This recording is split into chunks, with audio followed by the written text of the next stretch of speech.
कल अगर आपका मैनेजर बुलाकर आपको बोले कि इस साल सैलरी फ्रीज है, सबसे पहले इमोशन क्या आता है? गुस्सा, सेल्फ डाउट, कंपैरिजन।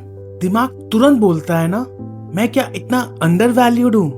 मैं यहां अटक गया हूं, मुझे स्विच कर लेनी चाहिए।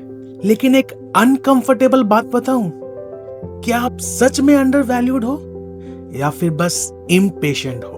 तो आज इस वीडियो में हम बात करेंगे कि आपका सैलरी कितना होना चाहिए एक्सपीरियंस के अकॉर्डिंग। एक एम्प्लॉय के तौर पर यह कंफ्यूजन ऑलमोस्ट हर प्रोफेशनल फील करता है। जब भी लिंक्डइन खोलो तो सेम रोल सेम एक्सपीरियंस वाले लोग आपसे ज्यादा कमा रहे हैं। कोई बंदा स्विच कर लेता है तो किसी बंदे को अच्छा खासा हाइक मिल जाता है और फिर हम खुद से बोलते हैं मुझे भी इतना मिलना चाहिए था। लेकिन सवाल यह है किस बेसिस पे? क्या ईयर के बेसिस पे, मेहनत के बेसिस पे या फिर स्किल्स के बेसिस पे? क्योंकि रिज्यूमे का एक्सपीरियंस और रियल वर्ल्ड की कैपेबिलिटी अक्सर सेम नहीं होती है। एक बात कोई क्लियरली नहीं बोलता, लेकिन मैं बताता हूँ। हर एक्सपीरियंस वालों के लिए एक रीजनेबल सैलरी रेंज होता है। जो हम चाहते हैं वो नहीं, जो मार्केट हमें देता है वो।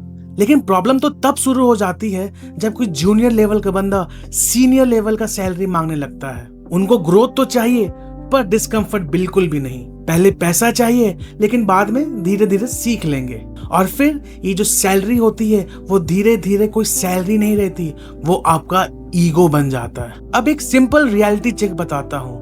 कोई रूल नहीं है, ओनली गाइडलाइंस है। अपना एक्सपीरियंस लो और उसे 2 या 3 से मल्टीप्लाई करो बस। अगर आपका 2 साल का एक्सपीरियंस है तो 4 लाख से 6 लाख एक नॉर्मल रेंज होता है। और अगर आपका 5 साल का एक्सपीरियंस है तो 10 से 15 लाख रीजनेबल सैलरी रेंज होती है। इसका मतलब ये नहीं कि आप ज्यादा डिजर्व नहीं करते। मैं ये फॉर्मूला इसलिए नहीं दे रहा हूँ कि आप अपने आप को छोटा समझो। मैं बस इसलिए दे रहा हूँ ताकि आप झूठ बोलना अपने आप से बंद करो। अब एक ऑनेस्ट बात, अगर आपकी सैलरी आपके स्किल से ज्यादा है ना तो आप लकी नहीं हो। इस सिचुएशन में सैलरी सिक्योर लगती है पर स्किल्स को कैचअप करना बहुत ही जरूरी हो जाता है। और इस फेज में स्विच करना भी बहुत ज्यादा रिस्की रहता है क्योंकि आप ग्रो नहीं करते हो, आप अपने पैकेज को प्रोटेक्ट करते हो, आप एक्सपेरिमेंट नहीं करते हो, आप मिस्टेक से डरते हो, आप क्वेश्चन तक नहीं पूछते हो और ग्रोथ क्वाइटली वहीं रुक जाती है। High salary plus low confidence एक एम्प्लॉयज के लिए बहुत डेंजर कॉम्बिनेशन होता है। अब फेयर बात भी कर लेते हैं, कभी कभी एम्प्लॉयज अंडरपेड भी होते हैं। आप डिलीवर कर रहे हो, प्रॉब्लम सॉल्व कर रहे हो, रिस्पॉन्सिबिलिटी उठा रहे हो, पर हर साल आपका सैलरी वहीं के वहीं। ये पेशेंस नहीं होता है, ये स्टैग्नेशन होता है।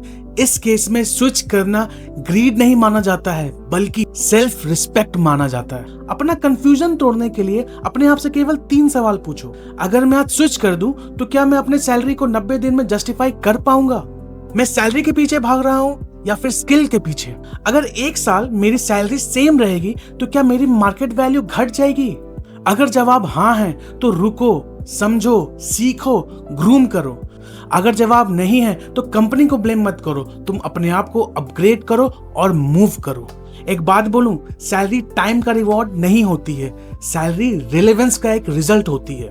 तुम पहले ग्रो करो, पैसा तो अपने आप ही फॉलो करेगा तुम्हें। मैं हूं अंकित और मैं आपके ऑफिस के डेली लाइफ को सिंपल बनाता हूं। Thank you.